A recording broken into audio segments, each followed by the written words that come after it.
Oi, Bruna, tudo bom? Boa noite. Oi, Clara. Tudo Eu não bem? estava conseguindo te chamar, estava nervosa. Cara, minha internet não tá legal. O Wi-Fi não tava carregando. Aí eu botei no 4G aqui e vamos ver se Uhum. a gente vai conseguir. É, vai dar certo. Vai. Vamos lá. Eu vou começar a apresentar o espaço, né? Eu sou Uhum. Maria Clara Piranda, fisioterapeuta, trabalho no Espaço Céu, no Núcleo de Neurodesenvolvimento, onde a Bruna também faz parte, né? Na verdade, a Bruna faz parte de todos os núcleos, né, Bruna? Porque seu trabalho é base para todos os núcleos, né? A Bruna trabalha lá com a gente, Bruna é nutricionista, o Instagram dela é nutri.brunamotaf. Quem quiser segue a Bruninha lá. Nutricionista, formada pela UF. Deixa eu tô colando. Tem pós em nutrição e neuropsiquiatria, especialização em terapia nutricional no transtorno do espectro autista e atua na área de nutrição infantil, desordens neurológicas como autismo, TDAH e paralisia cerebral. Convidei a Bruna para fazer essa live, primeiro porque eu acho que é um assunto pouquíssimo falado dentro do mundo da paralisia cerebral, né, Bruna? Sim. Apesar de ser de fundamental importância, né? A nutrição é base para qualquer organismo funcionar, né? Então, se você tem um corpo que tem todo o funcionamento dele a nível nutricional bacana, você vai funcionar de uma forma otimizada, né? Então, todas as funções, sejam cognitivas, sejam motoras, né? Então, é um assunto muito pouco falado dentro do mundo da paralisia cerebral. E eu acho que tem muita importância, principalmente para todas as crianças, né? Mas hoje a gente vive num mundo de terapias intensivas, né? Motoras. E, e a gente precisa conversar sobre nutrição, né? Porque essas terapias, elas são feitas muito assim, as pessoas não perguntam, as pessoas não veem como está o estado nutricional, se essa criança está ou não está bem nutrida e com subsídio para poder entrar dentro de um treinamento intensivo, Se ela tá né? Então, preparada, né? Se ela tem um se ela está suporte. preparada, exatamente. Então, estamos aqui, convidei Bruna para me dar um help, porque eu fico atrás da Bruna o tempo todo na clínica, né, Bruna? Bruna já não me aguenta mais. Bruna, eu preciso Nada de ajuda, a disso. criança tá assim, tá assada, eu acho que pode melhorar, né? Então, Bruna tá aqui, vai falar, pedir para ela um roteiro, porque eu não sou nutricionista.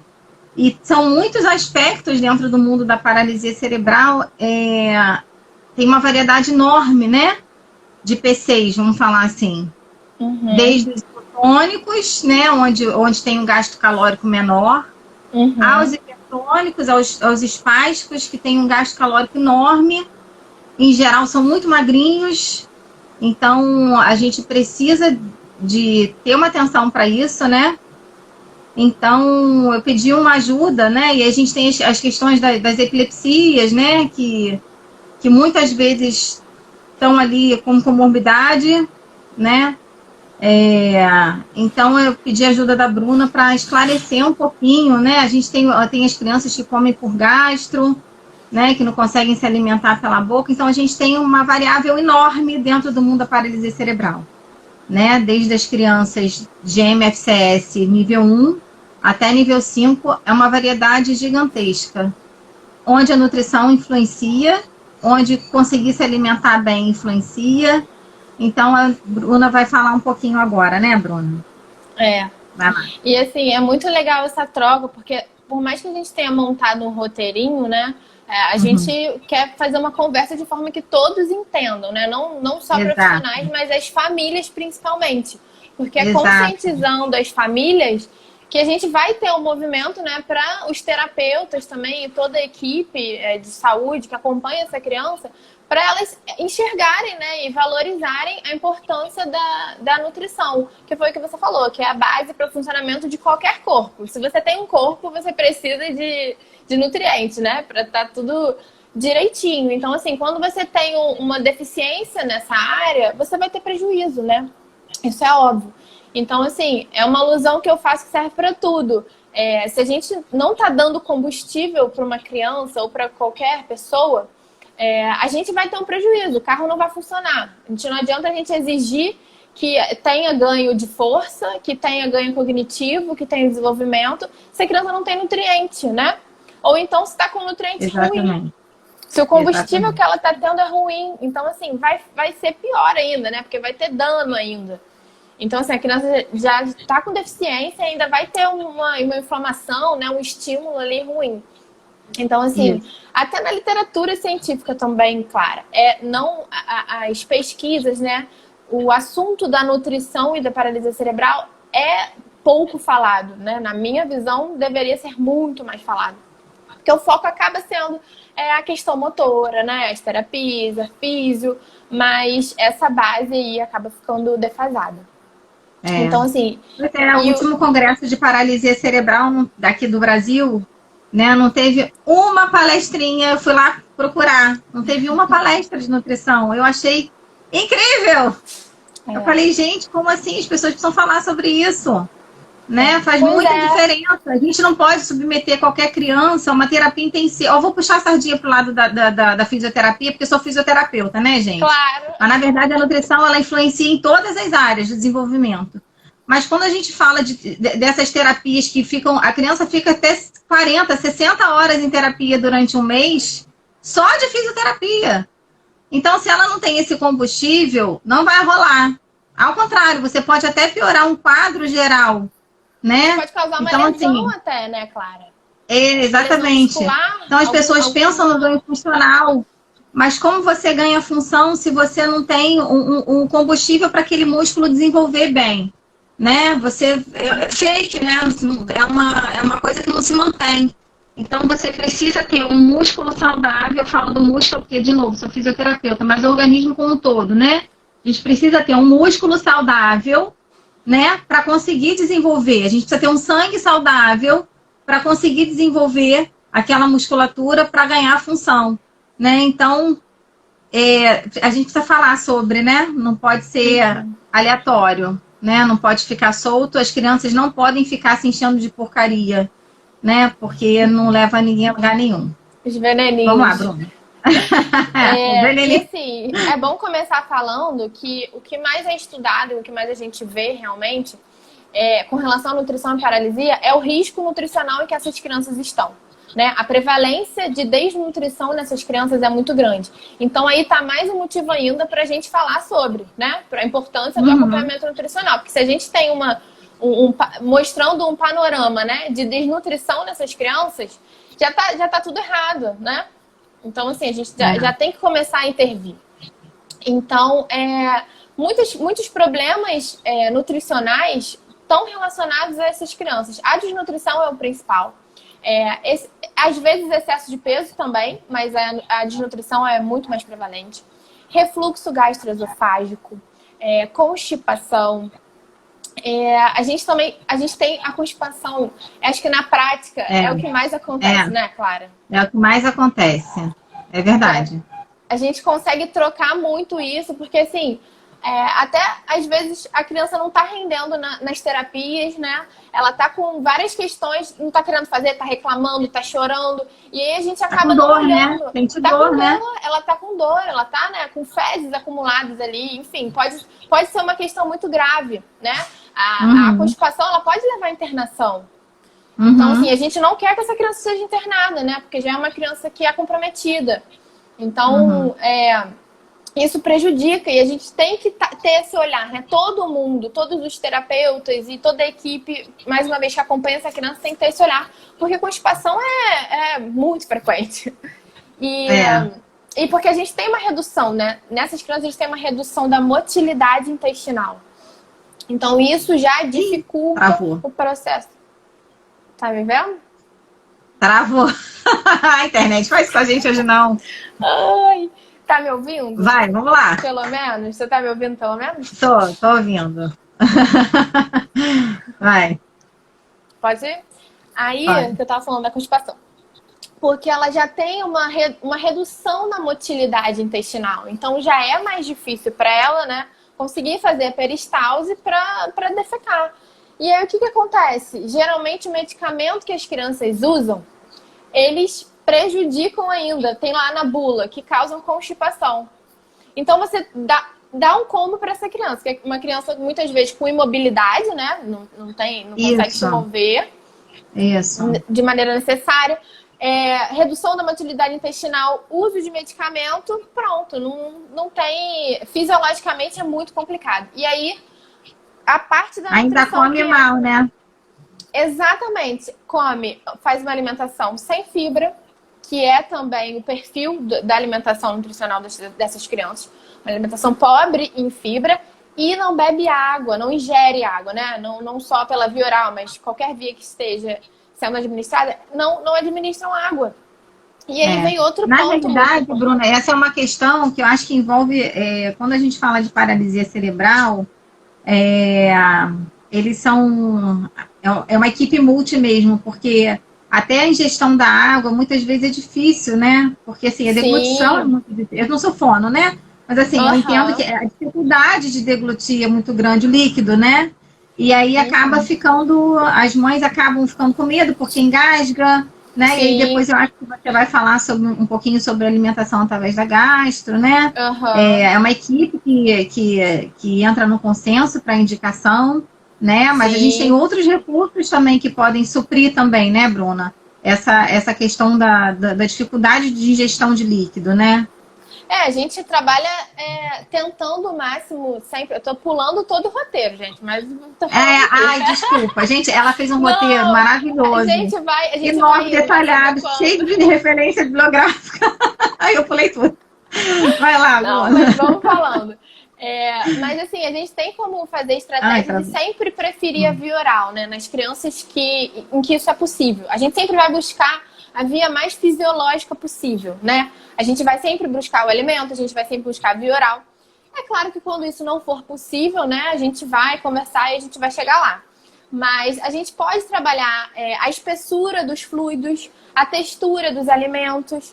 Então, tudo isso é um trabalho que tem que ser em conjunto. Eu não faço prescrição de nada disso sem aval da fonoaudióloga, né? Para ter uma análise dessa questão, porque senão a gente coloca em risco essa criança também, né? Um risco de broncoaspiração, e que é muito grave. Então, a gente precisa, sim, trabalhar com uma equipe multidisciplinar. Mas a gente tem como, né, intervir, não é aquela coisa que, assim, não tenho o que fazer, né? Então, deixar de lado. Não, a gente pode ter estratégias para isso, né? E, assim, voltando um pouquinho, falando da desnutrição, que é tão prevalente, eu acho importante a gente esmiuçar ela um pouquinho, sabe? Tentar explicar um pouquinho os tipos de desnutrição, né? Os motivos. A gente está falando aqui, mas eu queria pontuar. Assim, existem diversos tipos de desnutrição, né? Tem a desnutrição calórica, que é de caloria, ou seja, a criança não está ingerindo a quantidade de caloria que ela precisa. E aí, isso a gente consegue ver um pouco, né? Porque é uma criança mais emagrecida, né? É uma criança que muitas vezes está apática, não consegue fazer muitas terapias, tem toda essa questão da avaliação da físio, né? Então, você consegue ver, é clínico. Tem a desnutrição proteica, que ela pode até estar ingerindo a quantidade de caloria necessária, mas ela não está ingerindo a quantidade de proteína necessária. E isso, assim, fica um pouco mais difícil da gente visualizar, mas a gente consegue, através de exame, né? Exame bioquímico e a avaliação antropométrica, a gente consegue identificar.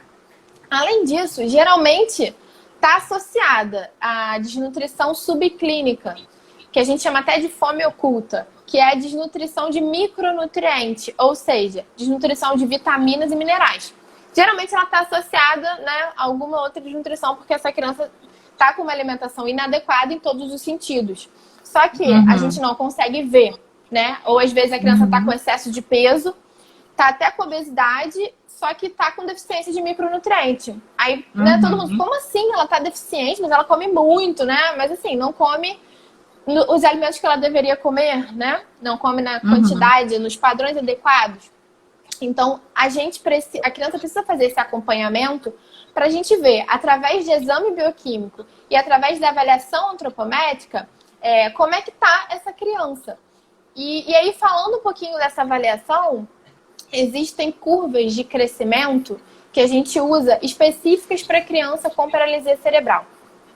Isso é importante ressaltar, porque assim, eu vejo as crianças todas irem para o pediatra convencional, né? E eles marcam sempre dentro de uma curva padrão, né? Da curva de desenvolvimento típico. E, na verdade, existe uma curva específica para paralisia cerebral, né? Que também é muito pouco conhecido e muito pouco falado. Então, é até recente, Clara, os artigos, né, que protocolaram essa curva é até recente. Então, assim, acho que talvez por isso, né, ainda não com seja essa questão tão disseminado, né? De negligenciar também essa questão alimentar, e não fica mais difícil de disseminar essa informação, né? Mas existe e ela até diferencia para crianças que têm alimentação oral, crianças que têm alimentação por gastrostomia, né? Ou algum outro tipo de alimentação. Porque é desleal colocar todo mundo no mesmo pacote, né? Não dá. Não é inviável. Então, foi ótimo, né? Terem pensado né, nessa curva diferente, né? Sim, e assim, e é legal também, porque para isso, pro nutricionista ou pro pediatra conseguir aplicar, a gente também precisa de um suporte da físio. Porque tem uma classificação também de movimento, de mobilidade, né? Que essa criança tem. O GMXS, né? Isso. Então, assim, a gente precisa ver onde ela tá ali pra gente conseguir fazer o mais individualizado possível. Só que, assim, a gente também pode usar a padrão, porque muitas vezes a gente consegue chegar na padrão, né? Isso varia de caso para caso. De caso para caso. Mas a gente ter uma coisa específica, a gente trabalhar com individualidade, vai ser sempre positivo, né? E até porque para a família, né, não gera talvez uma esperança ou que aquela criança vai alcançar um padrão, né? Ela fica sempre esperando que aquela criança vai alcançar um padrão, mas assim, não é possível para ela. Então a gente consegue confortar também, né? Mostrar que ela teve sim evolução, às vezes a família não enxerga, né? Porque quer chegar lá, mas para ela, pro caso dela, qualquer evolução, né, que ela teve foi positiva. Então eu acho isso muito interessante também. E aí, quando a gente fala um pouco, né, desses tipos de desnutrição, os motivos da desnutrição, o maior motivo, né, que altera o estado nutricional da criança é a ingestão inadequada, ou seja, quantidade insuficiente de alimento. Ela tá comendo menos do que ela gasta em todos os sentidos, de todos os nutrientes, né? Então, assim, associado a isso, essas crianças também têm problemas no processamento de alimentos e problemas de deglutição, né? Foi como que a gente falou, tem a disfagia. Então, assim, não adianta a gente fazer um cardápio maravilhoso, uma intervenção nutricional ótima, se aquilo não é possível de ser colocado em prática. Então, como profissional, a gente também tem que avaliar. E isso pesa também para essas crianças apresentarem problemas nutricionais, né? É uma coisa muito relevante. Além disso, o tempo também, quando a criança se alimenta por via oral, muitas vezes o tempo de alimentação é muito grande. E essa criança fica muito cansada, ela fica estressada. Sim. Acontece muito. Desiste da comida, né? No meio do caminho. Desiste. Muito cansativo e muito trabalhoso, né? Processar todo tipo de músculo para fazer engolir. Exatamente. A alimentação, se alimentar é um dos mecanismos que mais trabalha todos os nossos sistemas e músculos, né? Então, assim, é muito complexo. Ainda tem a questão postural, né? Porque, assim, a gente sabe que precisa, para poder se alimentar, pelo menos por via oral, né? Que eu tô falando. Sim, a criança, ela precisa estar sentada, né? Precisa ter uma postura de coluna, de cabeça, né? Quando todo mundo senta, a gente senta para comer e come sentado, né? Se a gente comer deitado, a gente engasga. Então, assim, às vezes eu tenho a sensação que dentro desse mundo da paralisia cerebral, as pessoas esquecem um pouco e dá comida com a criança deitada. E a gente só dificulta, né, o processo todo. Então, a gente tem que pensar na adequação postural também na hora da alimentação, né, para facilitar a vida da criança, a gente não dificulta, né? Até a própria respiração, né? Pra gente comer bem, a gente tem que estar respirando bem, a gente tem que estar bem posicionado. Exatamente. Aí a criança tá deitada, não tá respirando, então assim, né, cria, mas aí estressa, aí fica aquela... E a gente tem que pensar, é o que eu falo de todas as desordens, né, e transtornos. A gente tem que pensar, antes do que a criança tem, pensar na criança, né? Então, assim, vamos voltar lá. Ela precisa ter uma relação com a alimentação, né, uma relação positiva. Ela precisa ter um estímulo a uma alimentação variada, um sabor, né? Autonomia. Então, assim, o quanto a gente puder buscar isso, a gente tem que estimular, né? E isso acaba ficando para trás, né? A gente vê a paralisia e acaba, né, abordando outras coisas e deixa essa base para trás. Isso. E aí acaba acontecendo essa questão da fadiga, né? Que é muito prejudicial. Oi? Você Não, deu uma travadinha, mas já voltou. Tá. Muitas vezes também a gente tem distúrbios na regulação de fome e saciedade, né? Porque isso não é trabalhado, existe toda uma questão de motilidade também que está relacionada a isso, né? Às sinalizações mesmo. Então, quando tem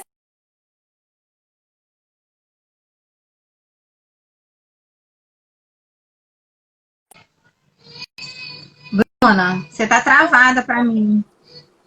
Travou completamente. E para mim, agora eu pra que mim sumi. você Eu não está consigo. travada. Eu não consigo mais me ver. Ai, não acredito. Gente, vocês estão me ouvindo? Pro pessoal que está assistindo, dá um alô. Vocês estão conseguindo me ver a Bruna? Bruna, eu consigo te ver, mas eu sumi, né, para você? Minha voz Você sumiu, mas eu te ouço. Então vamos lá, vamos sem. Eu não preciso aparecer, não. Vamos lá. Daqui a pouco você volta, vamos lá. Se minha voz tá aí, tudo bem. Não, mas eu tinha travado também, ó, agora voltou. Pior que corta a gente, né? Corta nosso raciocínio, né? Corta, mas vamos falando. E aí, a gente consegue identificar, então, esses problemas, né, que prejudicam, que levam a esse quadro de desnutrição. E como consequência da desnutrição, a gente até acabou falando, né, desde o começo aqui, alguns prejuízos, mas a gente vai ter um impacto negativo no crescimento, no desenvolvimento, na força muscular, na diminuição da função imunológica. Então, a gente vai ter um sistema imune deprimido, né? E quais as consequências desse sistema imune deprimido? Internações recorrentes. A criança que interna muitas vezes, né? Uma frequência de internação muito grande. Períodos prolongados. A criança que fica muito tempo no hospital ou então precisa fazer alguma intervenção, né, hospitalar, cirúrgica, e aí não consegue se recuperar de uma maneira positiva, né, uma maneira rápida, e aí fica suscetível à infecção. Eu acho que isso também acontece muito, né? A gente tem até paciente em comum que aconteceu isso. A criança vivia internando e, assim, acabou comprometendo mais ainda o estado dela, né? Exatamente. Vai ter prejuízo, vai ter consequência. E, além disso, essa criança também ela vai ter mais fraqueza, né? Ela vai ter uma fraqueza muscular. E quando a gente fala de fraqueza muscular, não é só a força no bíceps, né? Mas, assim, é uma fraqueza em todos os músculos, até mesmo no músculos respiratórios. Então, ela vai ter uma dificuldade para tossir, né? Ela vai ter uma dificuldade na respiração. Então, por isso, ela vai ficar mais fadigada.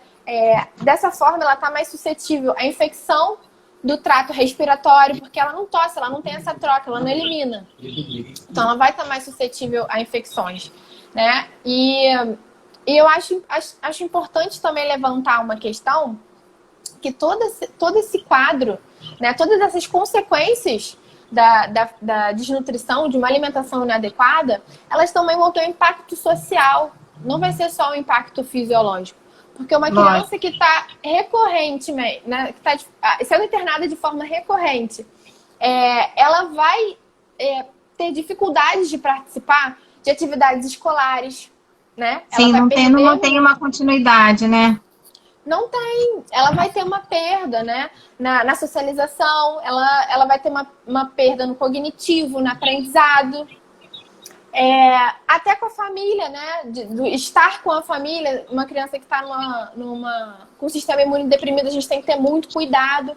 Então, tudo isso também vai relacionar ao social. Muitas vezes a gente não esquece, não lembra, né? Acaba esquecendo. Exatamente. Exatamente. Você estava falando sobre a questão muscular, né?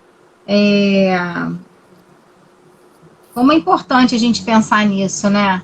Porque, assim, quando a gente pensa em geral, eu acho que o carro-chefe, né, acaba sendo, dentro da paralisia cerebral, principalmente nas crianças do GMFCS 3 para cima, né, 3, 4, 5, né, que a fisioterapia é muito atuante, a gente não tem como não pensar na nutrição, porque o nosso foco principal ali com aquelas crianças é no ganho muscular, né? A gente literalmente precisa fazer crescer músculo. Sim. Quando a gente trabalha ali nas terapias intensivas, que a gente fica, né, naquela quantidade de repetição, e a gente precisa que as fibras musculares, né, elas se projetem, né, de fibras de explosão para uma fibra de sustentação.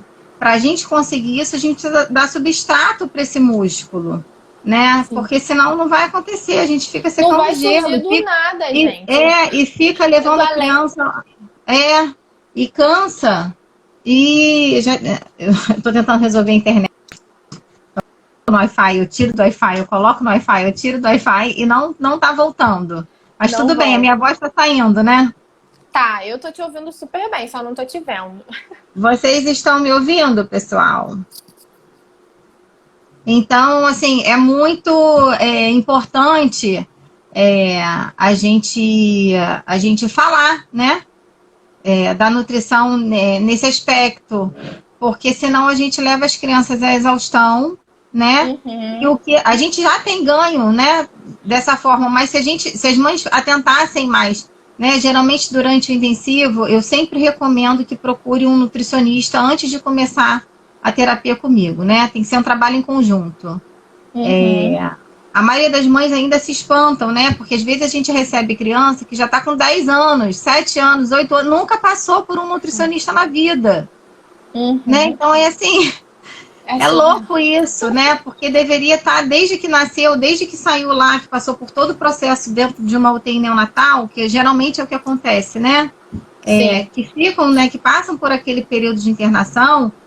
A nutrição ela já tinha que vir como base acompanhando todo o desenvolvimento, justamente para não deixar desnutrir, justamente para não deixar ficar, porque as crianças vêm para a gente muitas vezes, gente, vocês não têm noção, mas vêm muito magrinhas, muitas vezes a gente é pele e osso, literalmente. Então, assim, para não deixar chegar num ponto desse, né, precisa de um trabalho de base. Então, a gente realmente precisa conversar mais sobre isso, né, Bruno? Vai, continue que eu te interrompi. Nada, é ótimo. E assim, aproveitar também o momento de plasticidade, né? Exato. Então, a nutrição ela vai ser boa em qualquer fase da vida, é claro, mas se a gente consegue aproveitar esse momento, né, do bebê, da criança, o momento inicial, até os 5 anos, assim, a gente consegue evitar... Potencializar os ganhos também, né? Potencializar os ganhos e evitar danos. Né? A gente tem efeito neuroprotetor. Então, assim, a nutrição ela vai proteger esse cérebro, ela vai evitar de causar mais danos e ainda gerar uma evolução, gerar um ganho. Então, assim, isso é muito necessário. E até quando você falou da questão da criança pele e osso, muitas vezes ela é pele e osso e o osso tá ruim. Exatamente. A densidade óssea, né? Ou seja, a massa óssea dela tá ruim. Porque aquela criança está desnutrida, então o osso está frágil, né? Podendo ter uma osteopenia, uma osteoporose. Precoce, então, assim, né? Precoce. Então, tudo tem que ser avaliado. E aí, quando as crianças que têm uma mobilidade reduzida, elas já têm uma tendência, né? A ter uma desmineralização óssea. E aí, ainda tem um estado nutricional ruim. Ou seja, associa a deficiência de nutrientes que fazem parte do metabolismo ósseo. Cálcio, fósforo, vitamina K, vitamina A, vitamina D. Crianças que não pegam sol, né? Que eu vejo quando eu chego no consultório, a criança branca, amarela. Tem rotina, né? Tem costume de pegar sol. Não pega, né? Então, assim, é uma coisa também que a família acaba esquecendo, porque tem tanta coisa para pensar. É verdade. Não, mas é verdade mesmo, porque fica muito em terapia, né? E aí tem as atividades de casa ou vai para a escola e pega pouco sol, né? Tem pouco, vai pouco a parquinho, né? É verdade. Exatamente. Então, assim, e além disso, o uso de anticonvulsivante, ele também está relacionado à desmineralização óssea. Ou seja, é o quadro perfeito também, né? Para dar ruim. Então, a gente precisa levar em consideração esses fatores, né? Que essa criança, ela tá, sim, em risco constante. Então, ela precisa de uma intervenção, ela precisa de um acompanhamento. É claro, e a gente vai sempre trabalhar de uma forma individualizada. É igual, né, para autismo. Não tem dieta para autismo, não tem dieta para paralisia cerebral. Existe a dieta da Maria, do João, o planejamento de cada um, de acordo com as necessidades de cada um. Como, por exemplo, a gente estava falando da terapia intensiva, né? Quando a criança vai entrar na terapia intensiva, a gente muda o planejamento. A gente tem que mudar, né? Que ela vai necessitar de mais energia. O gasto energético dela tá maior. Então, a gente vai adaptar.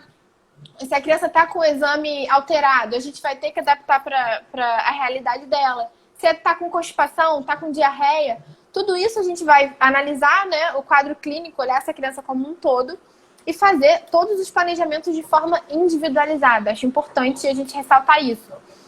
Então, assim, por mais que... Eu vou até falar algumas coisas que a gente pode fazer, né, para tentar melhorar isso, mas é sempre de maneira individualizada, né? Por exemplo, como a gente falou da alimentação do tempo prolongado, uma maneira simples de a gente resolver isso é a gente fracionar a refeição. A gente colocar menor volume várias vezes ao dia. Então, isso já vai facilitar a criança de se alimentar, né? Além disso, colocar alimentos com maior densidade energética, né? Que sejam, claro, saudáveis, mas com uma densidade energética maior. Por exemplo, o azeite, né? O azeite, ele tem muita caloria e ele tem gordura boa. Então, é um ótimo alimento para a gente usar e aí a gente já está ganhando uma quantidade de energia muito grande. Para essa criança, né, que não pode comer um volume grande, enfim, que toda uma questão é um alimento. A gente pode usar, por exemplo, um melado, um mel, né, em algum momento antes da terapia, uma refeição antes da terapia. Frutas mais gordurosas, como abacate, coco, o próprio açaí. Então, assim, procurar, isso que eu tô falando, assim, né, uma alimentação natural, claro. E eu até vou entrar nessa questão agora, de diferentes vias de alimentação. Mas foi o que eu falei, sempre que possível a gente vai estar procurando fazer uma alimentação mais natural, né? A via alimentar mais fisiológica. Sim. Então, assim... Eu acho engraçado porque, assim, as minhas crianças, pelo menos, elas todas já sabem, né, Bruno? Veneninho, né? Quando chega lá com o pacote, eu falo, ih, chegou com veneninho. Ah, mas veneninho é gostoso. É gostoso, mas faz mal. Então, eles já sabem, né, que o veneno, né? Olha como eu tô falando. Gente, isso é brincadeira de consultório, tá? Porque as crianças, quando chegam lá com comida saudável, tipo, levam ovo cozido e às vezes leva batata doce, eu acho o máximo, né? A Yasmin come abacate, banana. Yasmin é maravilhosa, é linda. É, maravilhosa. E aí, quando chega lá, é mó barato, lá e já chega lá exibindo ovo, né? Tia Clara trouxe hoje, não trouxe veneninho hoje. Então, assim, as crianças aprendem, gente, é só a gente ensinar, né? Eles aprendem, o paladar também é aprendido, né? A gente precisa ensinar a criança a comer, né? Então, assim, não precisa ser radical, não precisa ser de uma hora para outra, né? Mas a gente pode ir introduzindo aos pouquinhos uma alimentação saudável, né? De forma divertida, de forma colorida, variada. Né? Variada e possível, né? Você vai falar sobre as diferentes vias, né, de alimentação. Sim. Né? E que variam muito. Então, assim, além dessas estratégias, foi o que a Clara falou, a gente diminuir também esse consumo de alimento industrializado, da gente tirar essas calorias vazias, né? Porque você só está dilatando o estômago, mas nutriente ela não está ingerindo. Então, assim, você tá viciando o paladar da criança, vai ser mais difícil ela aceitar alimentos naturais, né? Porque ela vai estar acostumada com aquele doce ou com salgado, né? Produtos industrializados e produtos químicos que são adicionados ali. Fora toda a carga inflamatória mesmo que esses produtos têm, né? Que a gente não é natural pra gente metabolizar essa composição, né? Então, assim, é claro que a gente vai ter uma sobrecarga no nosso sistema. E isso vai ter uma consequência, né? Então, assim, tudo que a gente ingere, a gente vai... tem até um artigo que fala... Assim, a partir do momento que tem a digestão e tudo mais, a absorção, e depois de um ponto, o alimento faz parte de quem a gente é. Então é exatamente isso. Ele entra nas nossas células e ele ou vai ser bom ou vai ser ruim, né? Então a gente vai sempre trabalhar para que seja o mais positivo possível, tenha efeitos mais benéficos. Só que quando não é possível uma alimentação via oral, quando a gente já fez um trabalho de acompanhamento nutricional, a gente fez as estratégias possíveis, junto com a fisioterapia também trabalhou essas questões da alimentação, adequação postural, utilização de utensílio também, né? Com a terapeuta ocupacional também entra aí. Questões adaptadas. A gente tentou, suplementou e mesmo assim não está sendo... a ingestão de nutrientes não está sendo adequada, não está sendo suficiente. A gente precisa falar da possibilidade, sim, de uma via alternativa de alimentação. A gente vai sempre continuar nessa ordem, né, do mais fisiológico. Então, o que acaba sendo a via gástrica, né, nasogástrica ou a gastrostomia. E se não for possível, a gente vai para o jejum, né, que é onde a gente absorve. Mas o mais comum é a gastrostomia, né? E aí, para essa decisão ser tomada, precisa a equipe médica e a família conversarem, né? Ninguém toma atitude sozinho, mas muitas vezes também o que acontece, tem muitos, né, a gente vê até na prática e tal, muitas famílias com medo, né, de fazer uma via de alimentação. De meter mais uma cirurgia. Porque, na verdade, o mundo da paralisia cerebral é um mundo de muita intervenção cirúrgica, né? Sim. Eles fazem muita cirurgia de alongamento de tendão, né, até cirurgia até de coluna, né? Acho que hoje em dia bem menos, né? Porque hoje em dia a fisioterapia ela está intervindo mais, a gente tem mais equipamento, a gente está a nível de tecnologia e de terapias, né, diferentes, a gente está bem avançado, né? Nós temos vestimentas, enfim, uma série de recursos para impedir isso. Mas assim, as intervenções em quadril, as intervenções de alongamento muscular, elas acontecem muito. Mais ainda nas crianças institucionalizadas, né? As crianças não têm recurso para manter uma terapia mais top de linha, né? Então, assim, em geral, elas recebem muita intervenção e muita hospitalização. Então, você propor, né, mesmo que para um ganho, mais uma cirurgia, mais uma internação, é muito pesado para essa família. E o que acontece é que eles acabam postergando muito algo que é fundamental, né? Porque vai melhorar e vai diminuir, na verdade, a quantidade de internação, né? E acontece muita pneumonia por broncoaspiração, né? Porque não consegue engolir direito e broncoaspira demais. Então, assim, às vezes é inevitável, né? E para muitas famílias é o que salva mesmo, né? Sim. E também não é para sempre, né? Ela é reversível. Não deveria, pois é, ela não deveria ser, né? É uma questão porque, que a gente tem a própria Yasmin, né? Que ela fez uma gastro quando ela era muito bebezinha e ela aprendeu a comer pela boca. Então, assim, não precisou mais dessa gastro. Hoje ela come pela boca muito bem. Então, assim, É algo a se pensar também, né? A uma ideia decisão é difícil. essa, né? Que, assim, que Exatamente. seja para aquele momento, porque quando a gente coloca na balança os riscos e os benefícios, a gente vê que vai, né? Claro que no Uhum. caso específico.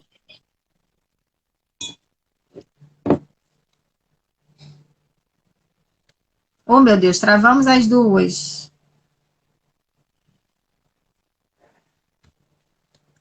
Oi, Bruna, me escuta?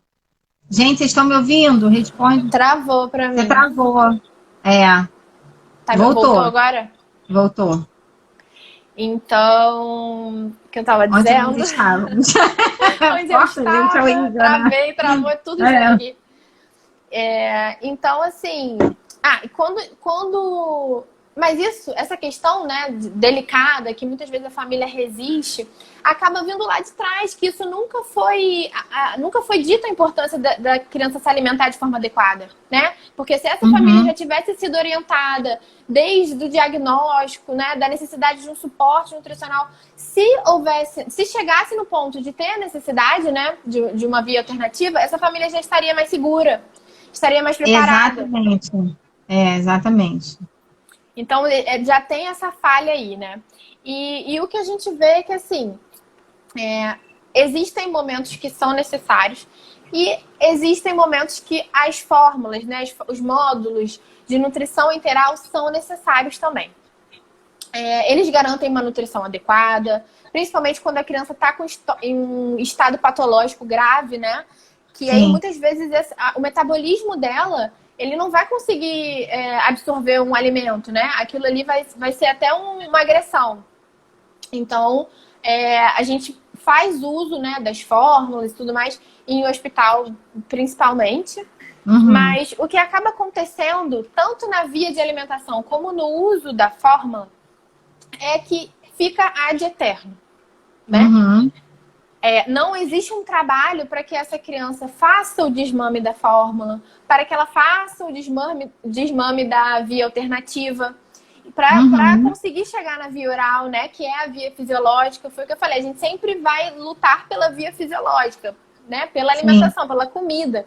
Então, assim, o que acaba acontecendo é por não ter acompanhamento nutricional mesmo, né, a criança sai do hospital com a fórmula, com uma gastrostomia, e ela está consumindo aquela quantidade há 1 a 2 anos.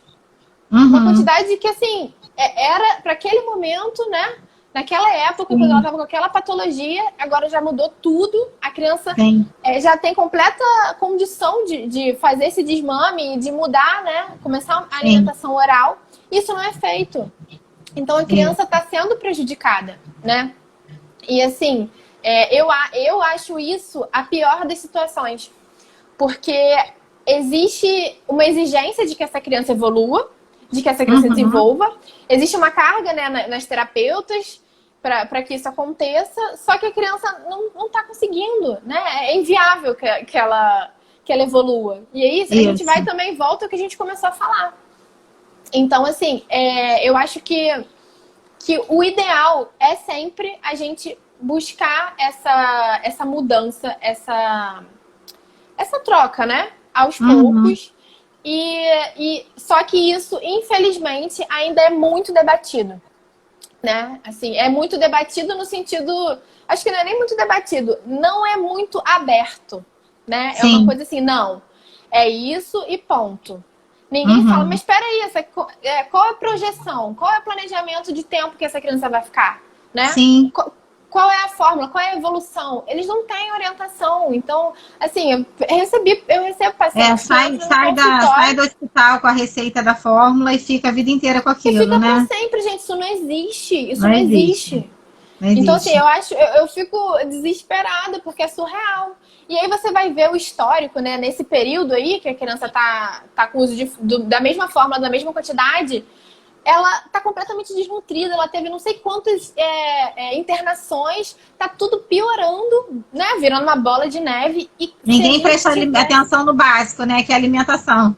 Ninguém mexeu, ninguém viu isso, gente. É, Aí muda a medicação, aí bota 400 medicamentos. Cara, não vai resolver, né? não vai Vamos resolver. fazer É, o básico, vamos voltar lá. Então, é, assim, é todo um contexto, né, que tá errado. Então, assim, quando a gente tem um período, né, de uso de fórmula ou desse suporte mesmo nutricional, a gente vai ter um impacto na saúde intestinal, né? A gente precisa ver esse intestino. Foi o que eu disse, por um momento foi necessário, né? É benéfico, tem uma segurança garantida, mas depois de um tempo a gente precisa devolver tudo que a comida tem para a criança. A gente precisa de comida, né? Que a criança coma comida. Então, para esse intestino ficar saudável. E quando a gente fala de saúde intestinal, a gente está falando não sei nem mais se é o segundo ou se é o primeiro cérebro. Porque está relacionado a tudo. O nosso intestino, ele comanda tudo do nosso corpo. Então, pois assim, se a gente não tem um intestino legal, também não absorve nada, né? Não absorve. Sai aí tudo a no criança... ralo, literalmente. Exatamente. Então, assim, fibra, não tem fibra para essa criança. Então, não vai formar bolo fecal, né? Não vai ter... Que eu vejo também, né? Crianças que usam fralda ou que a maioria usa fralda. Mas, assim, vai fazer... Você vê na fralda, parece que é diarreia, não tem consistência nenhuma, né? É uma diarreia eterna, né? Não tem nada, gente. Porque ela tá introduzindo um pó, né? Que não adere na parede intestinal. Então, assim, não vai sair, não vai formar bolo, não vai ter um ambiente para as bactérias boas proliferarem. Então, a gente vai ter uma desbiose intestinal. O que é desbiose intestinal? Desequilíbrio entre as bactérias boas e as bactérias ruins. A gente vai ter mais das ruins e menos das boas. E com isso, a gente também vai ter um aumento da permeabilidade intestinal. O que é isso também? É bom de definir, né, para quem não conhece esses termos. Então, a nossa parede intestinal, ela é bem juntinha, né? Então, ela é um tipo de filtro para o que entra, né, e para o que é barrado. Só que quando a gente está com um intestino muito permeável, vai passar o que tem que entrar e o que não tem que passar. E isso vai começar a gerar uma resposta inflamatória. Porque é como se fosse um agressor, né? Tá entrando um monte de coisa estranha, eu vou agredir, eu vou combater. E aí, esse quadro de inflamação crônica que é o mais perigoso. Que a gente vê em diversas patologias. Na própria obesidade, diabetes, hipertensão. Fica o corpo todo inflamado, né? Fica inflamado. E não é a questão de inflamação. Eu tô vendo ali que tem uma coisa inflamada. Não, a gente não vê. Não, ela é de baixo grau, né? Ela não é uma coisa que se manifesta. Só que ela tá acontecendo todo dia, de forma crônica. Então, imagina, todo dia tem aquela agressão. A gente, uma hora, sabe? A gente vai ter um problema grave, entendeu? E no meio disso tudo, a gente vai estar tendo perda. A gente vai estar tendo prejuízo. A gente vê assim, resultado muito na pele. A gente vê resultado... eu trabalho com balanceamento muscular, né? Também. Comecei a fazer a formação de balanceamento muscular porque me submeti a uma intervenção uma vez e fiquei encantada. Eu falei, minhas crianças precisam disso. Então, assim, eu e Mauro, a gente foi fazer a formação. E é impressionante, porque, assim, a gente trabalha ligando e desligando o músculo, né? E aí a gente quer que o músculo das nossas crianças funcione. E assim, a criança encosta na comida, o balanceamento muscular você vê na hora. Encostou na comida, a criança desliga, se não for uma comida que é importante para ela, né? Que é saudável para ela. Então, assim, essas comidas empacotadas, os veneninhos e tudo, é na hora. Encostou, desligou. Então, assim, se você quer dar função e fazer aquele músculo funcionar, você está vendo ali... Não é depois, você não precisa de um exame depois para você vê na hora que não está funcionando, né? Então, faz muita diferença, né? Ter um acompanhamento assim. Vou bater na tecla até o final. A gente, olha, Bruna, a gente tem mais 9 minutos. Meu Deus, então, a gente falou, e tem assunto pra caramba ainda, né? A gente pode voltar? então, vai lá, continua aí. Então, assim, além dessa questão da saúde intestinal, né, da desbiose, da microbiota intestinal, que a gente sabe que está relacionada a muitas patologias, principalmente neurológicas, né? A gente também tem o eixo cérebro-intestino, que, assim, ele existe, é real, né? Para quem ainda não conhece, eu acho que é mito. Mas, assim, ele acontece e essa comunicação, ela é uma via de mão dupla, né? Sim. Tanto do intestino com o cérebro, do cérebro com o intestino. E a gente precisa, né, esse eixo existe para regular mecanismos corporais, para sinalização celular, para ativação imunológica, para o controle cognitivo e emocional. Então, isso muitas vezes até está relacionado ao comportamento, né? Para uma criança que tem uma permeabilidade, que tem uma desbiose, ela vai ter uma sinalização diferenciada que vai se manifestar através do comportamento. A gente vai ter uma neurotoxicidade, né? Isso. Então, assim, uma coisa não está isolada da outra, né? Não é assim, o músculo, o intestino, o cérebro não. É um corpo só, né? É um corpo só. E a gente precisa enxergar essa complexidade, né? Então, a gente vai estar, inclusive, falando de questões hormonais, né? De secreção de serotonina, de dopamina. Então, assim, a regulação de sono, regulação de humor, desenvolvimento neurológico, né? Cerebral, memória, capacidade de aprendizado. Então, a gente está mexendo com tudo só pela nossa saúde intestinal, né? Então, assim... Exatamente. Existe realmente uma influência, e foi o que eu falei também. No período de neuroplasticidade, isso é muito mais aproveitado, né? Lógico, é muito mais benéfico. Então, assim, a gente acabou falando, né? Muito todo o roteiro que a gente programou. Não foi na mesma ordem, mas foi bastante... A gente conseguiu abordar tudo direitinho. E a gente só tem uma questão, né? Que eu abri a caixinha de perguntas. E aí apareceu uma questão sobre a dieta cetogênica. E aí eu queria falar um pouquinho com vocês, porque é uma coisa interessante que, assim, a gente falou de maneira geral, né? Da nutrição de maneira geral, porque a dieta cetogênica, ela é até para quem já está acostumado, né? Com um contato melhor com essa questão de orientação nutricional. E o médico, o próprio neuro, né, já está também mais ambientado para isso. Então, ela é uma das abordagens que a gente pode fazer, né?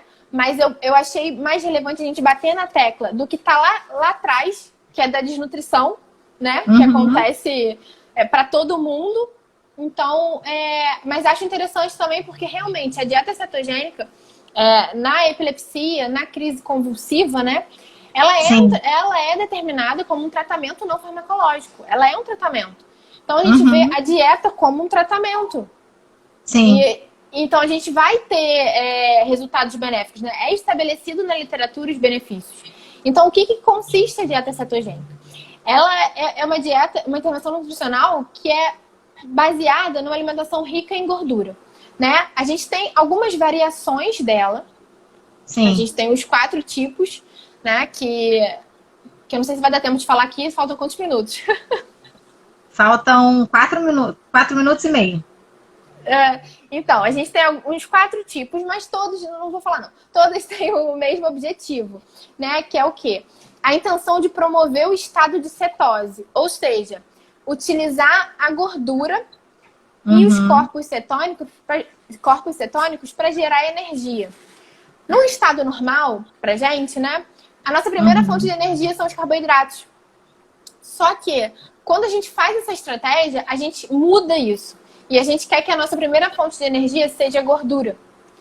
E aí, o cérebro poder utilizar.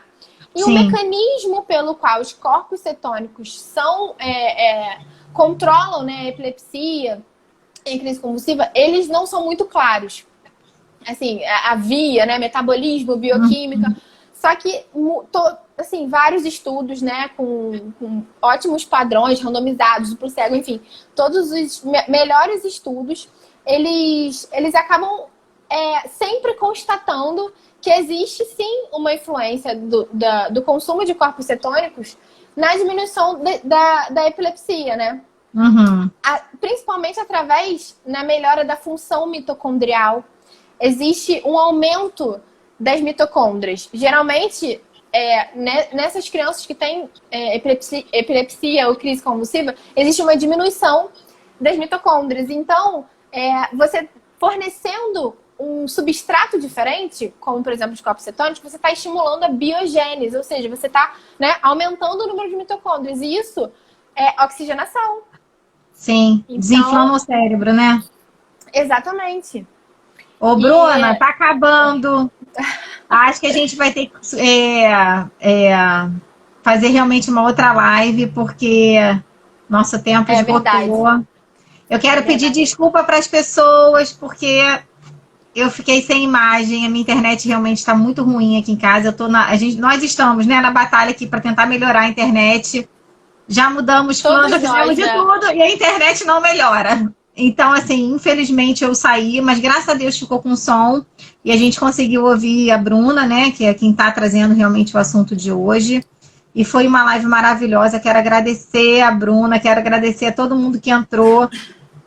Como a outra está com gostinho de quero mais, a gente depois marca uma outra para falar sobre essas dietas mais específicas, né? A gente pode fazer tanto sobre a dieta cetogênica, a gente pode falar também da dieta na síndrome de Down, a gente pode buscar outros assuntos que as mães me perguntam muito, né? E eu acho que bacana a gente conversar um pouquinho mais sobre isso. Então a gente pode abrir uma mais para específicas, né? Acho ótimo, porque tem muita coisa para falar também. Eu não consigo resumir tanto. Né? Não dá. Não dá, é muito, muito assunto. Mas acho que a gente conseguiu passar a mensagem que a gente queria.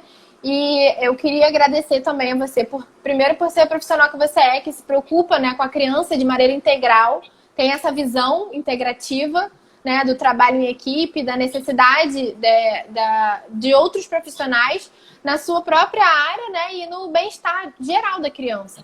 Então, isso, é maravilhoso um corpo a gente só, compartilhar. Né? Oi? É um corpo só, né? Pois é. Então, assim, eu fico muito feliz. E a gente não sabe de tudo, então tem que pedir ajuda para os colegas, né? Exatamente, nem eu. Quando eu vejo um negócio de motor, meu Deus, Clara, que eu não estou entendendo.